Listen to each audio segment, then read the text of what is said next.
Okay guys, तो आज के सेशन में हम लोग डिस्कस करेंगे फंक्शन का क्या कंसेप्ट है पाइथन में और आप खुद का फंक्शन किस तरीके से बना सकते हैं। आज के सेशन में काफी डिटेल में हम लोग डिस्कस करेंगे।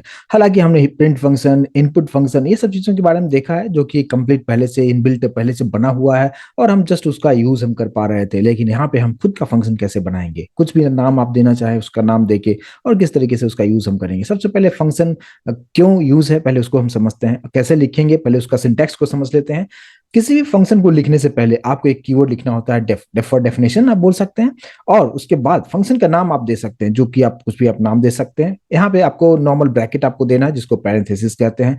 तो यहाँ पे हम एक फंक्शन बना रहे हैं जिसका नाम होगा हेलो, बट इस बात पर ध्यान रखिएगा कि डेफ यूज जरूर करना है, DEF यूज करना है, डेफिनेशन हम इसको बोलते हैं।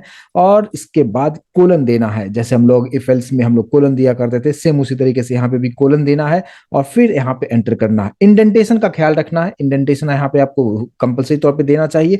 और फिर इस पर्टिकुलर फंक्शन के अंदर में आप क्या करना चाहते हैं, आप यहाँ पे कुछ प्रिंट करना चाहते हैं। मैंने यहाँ पे जस्ट लिखा hello it's a function, just एक सिंपल सा एक मैसेज को हमने प्रिंट कर दिया है। अगर अभी आप सोचेंगे कि अगर अभी इस पर्टिकुलर प्रोग्राम को रन किया जाए तो क्या मुझे आउटपुट कुछ दिखाएगा, तो आंसर होगा कि यहाँ पे कुछ भी आउटपुट नहीं दिखाएगा। नॉर्मली पहले क्या होता था कि जैसे हमने लिखा प्रिंट के अंदर में जो कुछ भी चीजों को लिखा करते थे, हमें एग्जीक्यूट करके हमें आउटपुट हमें दिखाता था। लेकिन अभी पर्टिकुलर ये जो मैसेज आप देख रहे हैं, ये मैसेज हमने हेलो फंक्शन के अंदर हमने लिखा है। तो जब तक इस फंक्शन को हम कॉल नहीं करते हैं तब तक ये मैसेज नहीं प्रिंट करके दिखाएगा। फिलहाल मैं इसको रन करके आपको दिखाऊं तो आप देख सकते हैं यहाँ पे कुछ भी मैसेज हमें आउटपुट स्क्रीन पे नहीं दिख रहा है। इसका मतलब क्या कि हमें कुछ फंक्शन जब भी हम बनाते हैं तो उससे फंक्शन से पहले बाहर निकलना है। जैसे मैं एंटर करता हूं और एंटर करने के बाद इंडेंटेशन को खत्म कर दिया है और अब आप इस फंक्शन का नाम आप लिखिए, जो फंक्शन का नाम है। लेकिन यहाँ पे आपको पैरेंथेसिस जरूर देना है। अब यहाँ पे आप हेलो को कॉल करेंगे, इसको हम कहते हैं क्या कि हमने जो ऊपर फंक्शन बनाया है उसको हम नीचे से कॉल हम करते हैं। बस इतनी सी कहानी है, रन करके देखते हैं। अब आपको यहाँ पे मैसेज देखने को मिलेगा हेलो इट्स अ फंक्शन। अब आपके माइंड में ये चल रहा होगा कि अगर सिंपल सा इस तरीके से मैसेज प्रिंट करना था तो इतना हम कॉम्प्लिकेटेड हम क्यों कर रहे हैं। तो कॉम्प्लिकेटेड क्यों कर रहे हैं उसको हम समझते हैं। आप जो भी फंक्शन आप बनाते हैं उस फंक्शन का मेन यूज होता है reusability of the code. Means एक बार जो कोड आपने कर लिया उसको जितनी बार चाहे उतनी बार आप यूज कर सकते हैं। मेन इसका मकसद यही होता है। तो जैसे अभी आपने यहाँ पे देखिए कि हमने एक फंक्शन तो बनाया है, हम नीचे रखते हैं, सेल के नीचे रखते हैं, दूसरे सेल में रखते हैं।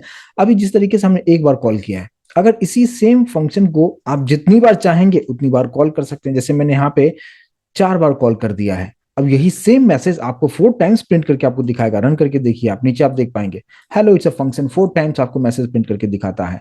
अगर अभी आपको लग रहा होगा कि ये तो हमने सिंपल सा एक लाइन का एक मैसेज हमने रखा है, जस्ट उसको हम प्रिंट कर रहे हैं 4 बार, तो ठीक है। लेकिन इसी को अगर 10 टाइम्स प्रिंट करना होगा तो जितनी बार आपको जरूरत होगा उतनी बार नीचे से आप कॉल कीजिए, प्रॉपर तरीके से आपका आउटपुट आपको प्रिंट करके आपको दिखाएगा। लेकिन इसके अंदर में कुछ कम्प्लेक्स इक्वेशंस को भी आप परफॉर्म कर सकते हैं। जैसे एक सिंपल सा हम प्लस माइनस करके भी हम यहाँ पे देखेंगे ताकि आपको कंसेप्ट और बेहतर तरीके से समझ में आए। बट फिलहाल यहाँ पे आप समझिए कि जैसे अभी मैंने एक फंक्शन बनाया है, जैसे मान लीजिए कि एक डेफ और फंक्शन का नाम मैंने दे दिया add1। और यहाँ पे ब्रैकेट के अंदर जिस तरीके से अभी अगर आप देखिए हमने 2 फंक्शन बनाया है, यहाँ पे ब्रैकेट हमने कुछ नहीं लिखा, यानी जो राउंड ब्रैकेट के अंदर में हमने कुछ भी वेरिएबल का डिक्लेरेशन हमने वेरिएबल नहीं बनाया है। लेकिन आप चाहें तो बिल्कुल बना सकते हैं। अब यहाँ पे मैंने 2 पैरामीटर हम यहाँ पे रख लेते हैं, जैसे x कॉमा वाई। इस तरीके से हमने 2 पैरामीटर हमने रख दिया है, कोलन आपको देना है। अब इस x और y के साथ आप क्या करना चाहते हैं, आप यहाँ पे इंडेंटेशन का ख्याल रखते हुए आप यहाँ पे चीजों को कर सकते हैं। जैसे कि मैंने यहाँ पे एक z ले लिया और z में x प्लस वाई कर दिया। इसके नीचे आते हुए हमने प्रिंट में लिखा सम इज और कॉन्केट करते हुए यहाँ पे z को प्रिंट कर दिया। यानी अब ऐड फंक्शन हमने जो बनाया है, अगर आप इसे कॉल करते हैं तो हमें इस x और y के पास जो कुछ भी वैल्यू होगा उसका एडिशन करके आपको दिखाएगा। बट सवाल ये है कि क्या x y के पास जो कुछ भी वैल्यू है, कुछ वैल्यू अभी तो हमने दिया नहीं है। हाँ, तो इसको वैल्यू हम कैसे हम पास कर सकते हैं, तो देखिए कैसे करेंगे। नीचे आएंगे, इंडेंटेशन खत्म कीजिएगा, फंक्शन का नाम हम लिखेंगे और जो हम राउंड ब्रैकेट जहां पे हम यूज कर रहे हैं वहां पे ब्रैकेट में जहां पे x और y लिखा है, अब यहाँ पे हमें उसी के लिए कुछ वैल्यू यहाँ से हमें पास कर देना है। अब हमने यहाँ पे 10, 20 पास किया। अब ये जो 10 है ये असाइन हो जाएगा x को, 20 असाइन हो जाएगा y में। अब इसके अंदर में जो भी x और y के पास जो वैल्यू आया है उस वैल्यू के साथ यहाँ पे कैलकुलेशंस करके आपको प्रॉपर तरीके से आंसर दिखा देगा। अभी आप देख सकते हैं, जैसे मैंने रन किया आप देख पाएंगे सम इज 30 प्रॉपर तरीके से प्रिंट करके दिखा रहा है। तो आप यहाँ पे इस फंक्शन को जितनी बार चाहें उतनी बार कॉल कर सकते हैं। यही तो रीयूजेबिलिटी का कंसेप्ट है। तो अभी इसी को मैंने कॉपी करते हुए नीचे नीचे नीचे हमने रख दिया है। आप यहाँ से अलग अलग वैल्यू आप पास करके देखिए, आपके लिए काम कितना आसान कर देगा। हमने ऊपर एक फंक्शन बनाया है और उस फंक्शन को जितनी बार चाहें अलग अलग वैल्यू से आप कॉल कर सकते हैं। यहाँ पे हम प्लस ही कर रहे हैं, आप ये समझिए कि हम नीचे से अलग अलग वैल्यू दे रहे हैं, यानी हमने ऊपर एक फॉर्मूला सेट कर दिया है और नीचे आप जितनी बार इस फंक्शन को कॉल करते हैं कुछ अलग अलग वैल्यू आप दे दीजिए और ये आपके लिए प्रॉपर तरीके से काम करके दिखाएगा। अभी आप इसको रन करके देखिए, आप देख सकते हैं 121 122 3 इस तरीके से आपको प्रॉपर तरीके से आउटपुट यहाँ पे प्रिंट करके आपको दिखा रहा है। आई होप कि ये कंसेप्ट अभी समझ में आ रहा होगा कि किस तरीके से हम कोई भी फंक्शन हम बनाते हैं और किस तरीके से हम वैल्यू हम देके उस फंक्शन को हम कॉल कर सकते हैं। अब यहाँ पे जिस तरीके से हमने एक्स कॉमा वाई हम यहाँ पे रख रहे हैं, आप चाहे तो जितना पैरामीटर रखना चाहे उतना रख सकते हैं, लेकिन पैरामीटर्स कितना है और कितना वैल्यू आप पास कर रहे हैं। अब यहाँ पे मैं दो कीवर्ड में यहाँ पे आपको बता रहा हूँ, एक है पैरामीटर और दूसरा आर्गुमेंट्स। जब भी किसी भी फंक्शन को आप बनाते हैं, यहाँ पे ब्रैकेट में जब एक्स कॉमा वाई अगर यहाँ पे लिखा है, इसको हम कहते हैं क्या, ये पैरामीटर है। लेकिन यहाँ से हम जिसको वैल्यू जो हम पास करते हैं उसको हम आर्गुमेंट्स कहते हैं। तो पैरामीटर जो आप डिक्लेयर करते हैं और इस पैरामीटर के अंदर में कौन सी वैल्यू आपको देना है और उस वैल्यू को हम आर्गुमेंट हम कहते हैं। लेकिन इस बात पर ध्यान रखना है कि जब भी आप किसी भी फंक्शन के अंदर में पैरामीटर जितना रखे हैं उतना ही वैल्यू पास करना जरूरी है क्या। अब देखते हैं यहाँ पे, जैसे यहाँ पे हमने दो एक्स वेरिएबल रखा हुआ है, एक्स एंड वाई रखा हुआ है, और हमने सिर्फ एक ही वैल्यू अगर मैं देता हूं यहाँ पे। अब अगर इसको आप रन करके आप देखेंगे, अब आप यहाँ पे देख सकते हैं एरर आपको देखने को मिल रहा है। एरर क्या दिखा रहा है, add one function missing one required positional arguments y। मतलब ये बता रहा है कि आपने x के लिए तो वैल्यू दिया है, यानी 101 x को प्रॉपर तरीके से साइन हो रहा है, बट y के लिए आपने कोई वैल्यू नहीं दिया है, इसके लिए इस फंक्शन को उसने एग्जीक्यूट नहीं किया है। तो इस बात पे आपको ध्यान देना है कि जब भी आप फंक्शन बनाते हैं, ब्रैकेट के अंदर यानी नॉर्मल ब्रैकेट के अंदर आप कितने पैरामीटर डिक्लेयर किया है उसको उतना वैल्यू मिलना चाहिए। ठीक है, तो इसका सॉल्यूशन यहाँ पे ये दिया गया कि आप ऐसा भी कर सकते हैं कि जैसे कि हमने यहाँ पे एक वैल्यू दिया है, आप इसका डिफॉल्ट वैल्यू यूज कर सकते हैं कि for example y equals to, मैंने डिफॉल्ट वैल्यू एक 20 दे दिया है। ये पॉसिबिलिटीज है, आप ऐसा कर सकते हैं। तो 101 एक वैल्यू में दे रहा हूं जो कि x को तो जा रहा है, बट यहां से हम y के लिए वैल्यू पास नहीं कर रहे हैं, यानी जब हम फंक्शन को कॉल कर रहे हैं उस वक्त मैं इसको कोई वैल्यू पास नहीं कर रहा हूं। उस केस में क्या होगा कि y के पास जो डिफॉल्ट वैल्यू है 20 वो असाइन हो जाएगा और ये फंक्शन प्रॉपर तरीके से काम करके आपको प्रिंट करके दिखाएगा। रन करते हैं, अभी आप देख सकते हैं 121 प्रॉपर तरीके से प्रिंट करके आपको दिखाता है। राइट, तो इसको हम कहते हैं क्या, डिफॉल्ट पैरामीटर, कि हम जब डिक्लेयर कर रहे हैं उसी टाइम हमने कुछ एक डिफॉल्ट वैल्यू दे के छोड़ दिया है, ताकि अगर नीचे से एक ही वैल्यू आता है तो दूसरा वैल्यू यहाँ पे वो काम कर लेगा। अब ये एक तरीका हो गया, सेम उसी तरीके से, लेकिन प्रॉब्लम ये होगा कि अगर आपने दोनों वैल्यू ऊपर भी आपने दिया हुआ है और नीचे से भी दे दिया, कहने का मतलब ये कि आपने यहां से 20 दिया हुआ है, यहां पे मैंने एक और वैल्यू दे दिया है, सपोज हमने दे दिया है 2 दे दिया है। अब कौन सा वैल्यू लेगा, डिफॉल्ट वैल्यू लेगा या हमने जो 2 दिया है वो y में असाइन होगा। तो यहां पे सवाल है कि 101 तो x को जाएगा एंड 2 जो है अब y को चला जाएगा। मैंने ये बताया कि डिफॉल्ट वैल्यू तभी काम करेगा जब नीचे से कोई वैल्यू हम उसे नहीं मिल रहा है, बट यहाँ पे ऊपर वाले केस में क्या था, हम एक ही वैल्यू पास कर रहे थे, तो एक ही वैल्यू पास कर रहे थे, तो इसलिए जो है y का जो यहाँ पे हमने डिफॉल्ट वैल्यू दिया था उस डिफॉल्ट वैल्यू को ले रहा था। लेकिन यहाँ पे अगर आप देखेंगे कि नीचे से हम 2 वैल्यू दे रहे हैं तो नीचे वाला ही वैल्यू y को असाइन होगा, y के पास पहले से जो मैंने 20 रखा हुआ है वो काम नहीं करेगा। रन करके देखते हैं, आंसर हमें 103 आपको दिखाएगा। मीन्स ये जो हमारे पास जो वैल्यू है y इक्वल टू 20 उसको उसने कंसीडर नहीं किया है। तो आई होप कि आपको समझ में आया होगा कि किस तरीके से डिफॉल्ट वैल्यू काम करता है। आप ऐसा भी कर सकते हैं, एक और एग्जांपल हम समझते हैं इसी को, कि अगर आपने नॉर्मल तरीके से, अभी डिफॉल्ट का कंसेप्ट समझ में आ गया, इसको मैं निकाल देता हूं और यहाँ पे हमने वैल्यू दे दिया है। अब यहाँ पे आप बाय डिफॉल्ट आप समझिए कि फर्स्ट वैल्यू x को जाएगा, सेकेंड वैल्यू y को जाएगा। आप ऐसा भी कर सकते हैं, यहाँ पे क्लियर ऐसे लिख सकते हैं कि हमारे पास x की वैल्यू है तो मैंने लिखा x equals to 10 comma y equals to 20। आप पाइथन में ऐसा भी कर सकते हैं, यहाँ पे क्लियर आप मैसेज दे रहे हो कि हाँ ये जो x की जो वैल्यू है 10 और y की वैल्यू 20, इस तरीके से आपको ऊपर भेजना है। रन करके आप देखिए आउटपुट आपको दिखाएगा। तो इससे एडवांटेज क्या होगा, एडवांटेज कहने का मतलब सिर्फ इतना ही होगा कि आप आगे पीछे वैल्यू को दे सकते हैं। मीन्स अगर आपने यहाँ पे लिख दिया है y और यहाँ पे लिख दिया है x तो भी ये काम करेगा, और ये प्रॉपर तरीके से यहाँ पे y की वैल्यू 10 है तो ये y की जो वैल्यू है 10 यही y को जाएगा। तो यहाँ पे सीक्वेंस मैटर नहीं करेगा, आप वेरिएबल का नाम अगर स्पेसिफिकली डिफाइन कर रहे हैं तो आपको कुछ इस तरीके से आउटपुट आपको मिलता है।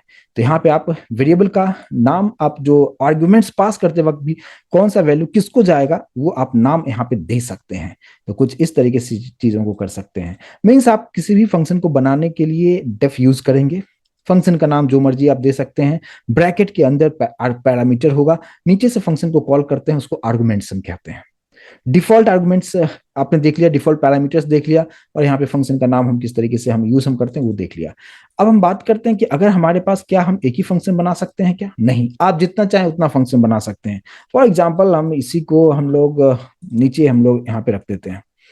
अभी हमारे पास एक फंक्शन मैंने यूज किया है, और इस तरीके से आप जितना चाहें बना सकते हैं फंक्शन। यहाँ पे दूसरा एक फंक्शन बनाया डेफ, लेकिन इंडेंटेशन का ख्याल रखिएगा कि यहाँ पे डेफ यूज किया मैंने, अब यहाँ पे मान लीजिए सब्ट्रैक्शन ले रहा हूँ, और यहाँ पे हमने x कॉमा वाई लिखा, कोलन देते हुए z equals to x minus y कर दिया है, और यहाँ पे प्रिंट कर रहा हूँ सब्ट्रैक्शन इज, और यहाँ पे z को हमने प्रिंट कर दिया है। सेम इसी तरीके से एक और हम बना लेते हैं डेफ, यहाँ पे हमने मल्टी बना दिया है, यहाँ पे x कॉमा वाई कोलन देते हुए यहाँ पे z equals to x multiplication y कर देता हूं, और यहाँ पे प्रिंट कर देता हूं मल्टी इज, और यहाँ पे कॉमा जेड को प्रिंट कर दिया। तो इस तरीके से हमने यहाँ पे 3 अलग अलग फंक्शंस बना लिए हैं, सभी के पास 2-2 पैरामीटर है, और ऐड वन को ऑलरेडी हम लोग कॉल कर रहे हैं, तो नॉर्मल तरीके से कॉल करते हैं। इस कंसेप्ट को भी आप समझ चुके हैं। जस्ट हमने यहाँ पे लिखा है 10 and 20, ये एक हमने कॉल कर लिया ऐड वन को। सेम इसी तरीके से दूसरा और तीसरे फंक्शंस को भी हम कॉल करेंगे। दूसरा जो फंक्शन हमने रखा है उसका नाम हमने रखा है सब, और थर्ड जो फंक्शन है उसका नाम रखा है हमने मल्टी रखा है। और इसको अभी आप रन करके अगर आप देखेंगे, आपको दिखाएगा सम, सब्ट्रैक्शन 0 एंड मल्टीप्लीकेशन जो है यहाँ पे हमें दिखा रहा है 100। राइट, करेक्ट है। 10 रखा, पास किया था, 10 रखा था, इस तरीके से आउटपुट आपको दिखा रहा है। तो आई होप ये कंसेप्ट आपको समझ में आ रहा होगा कि कितना भी फंक्शंस आप बना सकते हैं। इसमें एक और कंसेप्ट है, अगर मुझे जो भी आप यहाँ पे पैरामीटर रखते हैं, अगर आपने 2 पैरामीटर रखा, 2 आर्गुमेंट्स पास करना होगा, इस कंसेप्ट को समझ चुके हैं। लेकिन क्या हम कुछ, हमारे पास यहाँ पे पाइथन में कुछ ऐसा कंसेप्ट भी है जिसके थ्रू आप जितना चाहें उतना वैल्यू पास कर सके? बिल्कुल है। कैसे हम करेंगे, देखिए। जैसे अभी हमने एक फंक्शन बनाया, ऐड ही नाम का बना लेता हूं, ऐड वन रखा, कुछ भी नाम रखा। अब यहाँ पे जब भी हम पैरामीटर हम इस तरीके से x कॉमा वाई इस तरीके से करते थे, तो 2 अगर डिक्लेयर किया तो 2 वैल्यू हम पास करते थे। आपने अगर ऐसा कर दिया, एस्ट्रिक साइन लगा के x लिख दिया है आप, ठीक है, कोलन देते हुए, और यहाँ पे मैं प्रिंट कर रहा हूं। अगर आपने यहाँ पे प्रिंट हम करते हैं कुछ इस तरीके से कि x के पास जितने भी वैल्यू आएगा उस सभी को हम ऐड कर दिएगा। एक सम नाम का इनबिल्ट फंक्शन है पाइथन में, उसका मैं यूज कर लेता हूँ। किसका सम करना है? x के पास जितने भी वैल्यू होगा सभी को सम करता हुआ चला जाएगा। और नीचे आते हैं और हम इस ऐड फंक्शन को कॉल हम करेंगे। अब यहाँ पे आप जितना चाहें उतना वैल्यू आप दे सकते हैं। जैसे आप देख सकते हैं मैंने यहाँ पे 5 वैल्यू दे दिया है। अब ये जो यहाँ पे एस्ट्रिक साइन है, ये जो है आप कुछ इस तरीके से आप समझ सकते हैं कि किसी भी फंक्शन के अंदर जब हम पैरामीटर डिक्लेयर करते हैं उससे पहले एस्ट्रिक साइन लगा दीजिए। इसका मतलब क्या है, इसके पास जितना वैल्यू आप देना चाहेंगे उतना वैल्यू वो ले लेगा। अच्छा, अब ये जो हमने यहाँ पे रखा है कि अगर आप ऐड वन को कॉल किया तो ये जो है इसको हम आप क्या कीजिए, रिटर्न कर लीजिए। कि रिटर्न क्या रिटर्न करेगा? सम को रिटर्न करके आपको दिखाएगा। एक बार रन करके हमें देखते हैं। अब आप यहाँ पे देख पाएंगे आपको प्रॉपर तरीके से आउटपुट आपको दिखा रहा है। यहाँ पे मैसेज प्रिंट करके आपको दिखा रहा है 150 प्रिंट करके दिखा रहा है। लेकिन आप चाहते कुछ मैसेज के साथ प्रिंट करके दिखाए, तो यहाँ पे वैल्यू जो आर्गुमेंट्स पास करें उसका कुछ लिमिटेशंस नहीं है, आप जितना मर्जी आप दे सकते हैं। मैंने यहाँ पे कुछ और वैल्यू हमने दे दिया है। अब आप रन करके देखिए, आप देख सकते हैं 158 प्रॉपर तरीके से प्रिंट करके आपको दिखाता है। लेकिन एक चीज और है यहाँ पे, एक आप बोल सकते हैं कि एक जस्ट हमें मैसेज दिखा रहा है कि एडिशन करके हमें तो दिखा रहा है। ये एडिशन किस तरीके से हो रहा है, ये इनबिल्ट फंक्शन मैं यूज कर रहा हूँ, सम नाम का इनबिल्ट फंक्शन पहले से बनाया हुआ है। हम कर रहे हैं कि जैसे ये ऐड वन फंक्शन कॉल हो रहा है, ये रिटर्न करेगा जितने भी x के पास वैल्यू आ रहा है। तो x के पास कितने वैल्यू आ रहा है, ये सभी वैल्यू x के पास ही जा रहा है, तो सभी वैल्यू को आपस में ऐड कर दिया बिकॉज ऑफ सम फंक्शन, और आपको सम प्रिंट करके आपको दिखाता है। लेकिन आप चाहते हैं कि हमें एक स्पेसिफिक मैसेज के साथ दिखा दो, तो हम कैसे करेंगे, इसी को हम कॉपी करते हुए और हम नीचे हम रखेंगे, नीचे के सेल में रखेंगे। और ये जो ऐड फंक्शन को जो कॉल कर रहे हैं इसी को हम एक वेरिएबल में रख लेते हैं, या डायरेक्टली हम इसी को हम प्रिंट कर लेते हैं कुछ इस तरीके से, सम इज और कॉमा देते हुए, और यहाँ पे प्रिंट का क्लोजिंग करेंगे। अब रन करते हैं। अब आप देख सकते हैं सम इज 158। प्रिंट करके आपको दिखाता है। तो यहाँ पे आपको एक रिटर्न का भी कंसेप्ट समझ में आया होगा, और किस तरीके से आप एक ही बार में कितना वैल्यू आप चाहें उतना दे सकते हैं। एस्ट्रिक साइन आप यूज कीजिएगा, प्रॉपर तरीके से काम करेगा। एक छोटा सा रिटर्न के बारे में थोड़ा सा डीपली हम डाइव करते हैं। जैसे मैंने अभी आपको बताया कि डेफ लिखा, मैंने यहाँ पे एक फंक्शन का नाम दे दिया है hello2, कुछ भी नाम दे दिया। यहाँ पे हमने कोई भी वेरिएबल डिक्लेयर कर सकते हैं, ऐसा नहीं कि आप इसमें सिर्फ आप इंटीजर टाइप की वैल्यू दे सकते हैं, कुछ भी आप दे सकते हैं। जैसे हमने एक नेम वेरिएबल रखा है कोलन देते हुए, और यहाँ पे मैंने लिखा रिटर्न, और रिटर्न क्या करेगा, ये रिटर्न करेगा नेम को रिटर्न करेगा। यानी जैसे hello2 फंक्शन को कॉल करेंगे, it will return the value of name. अब नेम में क्या होगा डेटा, तो आपको करना होगा hello2 को आपको कॉल करना होगा और यहाँ पे वैल्यू पास करना होगा। लेकिन अगर वैल्यू आपने इंटीजर में दिया तो इंटीजर में रिटर्न करेगा। मैंने मेरा नाम लिख दिया निशांत कुमार।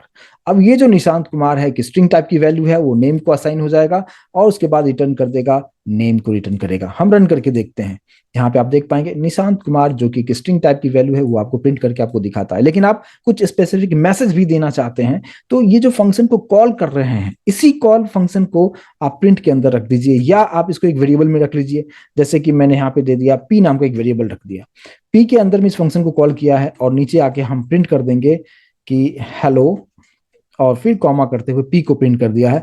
अब रन करते हैं, हेलो निशांत कुमार प्रिंट करके दिखा रहा है। अब आप यूजर से भी इनपुट ले सकते हैं और उसको भी हम पास कर सकते हैं। अब यही इसी एग्जांपल को हम फिर से नीचे रखते हैं और यूजर से इनपुट लेके भी आपको दिखा देते हैं। अब यहाँ पे सबसे पहले हम क्या करते हैं कि ऊपर में आते हुए एक वेरिएबल रखा n, और यहाँ पे हम यूजर से एक स्ट्रिंग टाइप की इनपुट ले रहे हैं, तो हम जस्ट इनपुट फंक्शन यूज करेंगे। यहाँ पे लिखा एंटर योर नेम, और अब यूजर जो कुछ भी इनपुट देगा वो n में स्टोर होगा। अब इस यहाँ से जो हम निशांत कुमार डायरेक्टली जो हम पास कर रहे थे उसकी जगह पे हम n पास करते हैं खाली। अब n जब पास करेंगे तो यूजर से जो इनपुट लिया है n के पास जो वैल्यू होगा वही इस hello2 फंक्शन को मिलेगा, और फिर आप देखिए आपको डायरेक्टली रन टाइम में कुछ इस तरीके से दिखागा, एंटर योर नेम। मैंने मेरा नाम यहाँ पे लिख दिया है, एंटर हम करते हैं, हेलो निशांत कुमार प्रॉपर तरीके से प्रिंट करके आपको दिखाता है। तो कुछ इस तरीके से चीजों को आप यहाँ पे कर सकते हैं। यूजर से भी इनपुट ले सकते हैं, किसी भी टाइप का आप जो डेटा है आप यहाँ से आप पास कर सकते हैं।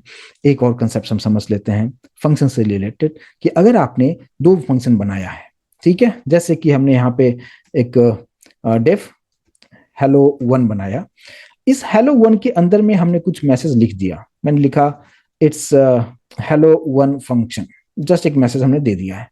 अब मैंने यहाँ पे दूसरा फंक्शन बनाया, डेफ hello2 फंक्शन बनाया, बट hello2 के अंदर में कुछ भी हम उसका डेफिनेशन नहीं लिख रहे हैं, मींस उसका बॉडी नहीं लिख रहे हैं।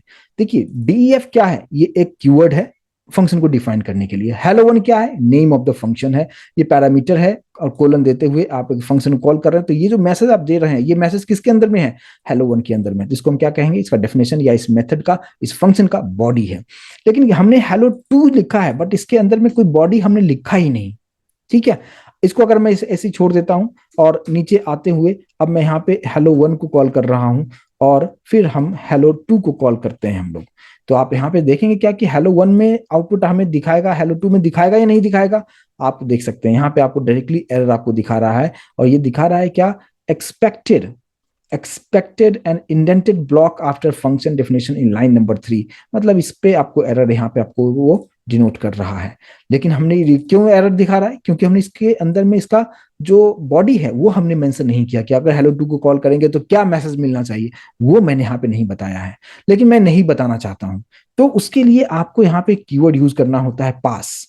पास का मतलब क्या कि हाँ अभी मैं यूज नहीं कर रहा हूँ, hello2 के अंदर क्या करने वाला हूँ अभी मैं नहीं बताऊंगा। आगे हम प्रोजेक्ट पे काम करेंगे, मुझे जरूरत होगा तो हम यहाँ पे इसके अंदर कुछ कोड लिखेंगे, अदरवाइज हम इसको स्किप भी कर सकते हैं। तो स्किप करने के लिए हम यहाँ पे पास लिखेंगे। अब अगर आप इसको रन करके देखेंगे, अभी आपको दिखा रहा है यहाँ पे it's hello1 function, but hello2 function के अंदर जो हमने नहीं लिखा था, जिसकी वजह से जो एरर आ रहा था, वो एरर यहाँ से निकल चुका है। तो ये होता है पास का मतलब। पास का मतलब आपने एक प्रोजेक्ट पे काम कर रहे हैं, आपने 2-3 फंक्शन ऐसा बनाया जो आपने बनाया है बट उसके अंदर में कुछ लिखा नहीं है कि ये फंक्शन कॉल होगा तो क्या एग्जीक्यूट होना चाहिए। अब उस पर्टिकुलर चीजों के लिए यहाँ पे पास आप वहाँ पे कीवर्ड लिख के छोड़ दीजिए, अदरवाइज वो आपको एरर दिखाएगा, जैसा कि अभी आपने देखा। तो आई होप ये कंसेप्ट अभी आपको समझ में आया होगा। तो ये फंक्शन से रिलेटेड हर एक चीज यहाँ पे समझाने की कोशिश किया है। इसको प्लीज आप प्रैक्टिस करके आप देखिए, समझने की कोशिश कीजिए। फिर मिलते हैं हम लोग नेक्स्ट सेशन में, आगे का पार्ट डिस्कस करेंगे। Thank you so much guys.